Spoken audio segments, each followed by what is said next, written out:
নমস্কার বন্ধুরা, সত্যবিচার বাংলা চ্যানেলে আপনাদের স্বাগত। ঈশ্বরকে খুশি রাখা বা তার সন্তুষ্টি অর্জন করা মূলত আধ্যাত্মিক বিশ্বাস এবং কর্মের ওপর নির্ভর করে।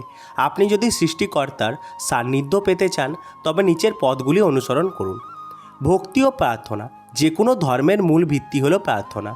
মন থেকে ঈশ্বরকে ডাকা এবং তার প্রতি কৃতজ্ঞতা প্রকাশ করা ঈশ্বরকে খুশি করার প্রধান উপায়। নিয়মিত উপাসনা। আপনার নিজ ধর্ম অনুযায়ী প্রতিদিনের প্রার্থনাগুলিকে নিষ্ঠার সাথে পালন করুন। কৃতজ্ঞতা প্রকাশ। আপনার জীবনে যাই কিছু ভালো আছে তার জন্য ঈশ্বরকে ধন্যবাদ জানান। মানব সেবা। বলা হয়, জীবে প্রেম করে যেই জন সেই জন সেবিছে ঈশ্বর। মানুষকে সাহায্য করার মাধ্যমে ঈশ্বরকে সবচেয়ে বেশি খুশি করা যায়। সৎ পথে চলা। সততা ঈশ্বরের একটি অত্যন্ত প্রিয় গুণ।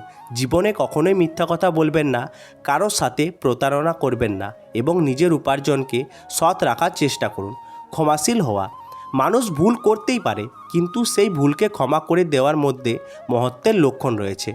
যারা অন্যকে ক্ষমা করে ঈশ্বর তাদের ওপর খুশি হন।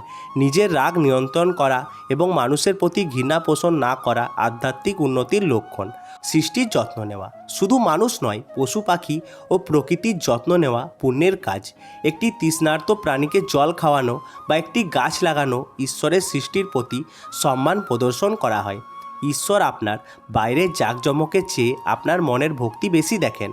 তাই যাই করবেন না কেন যেন মন পরিষ্কার থাকে এবং নিঃস্বার্থ মন থেকে তা করা হয়।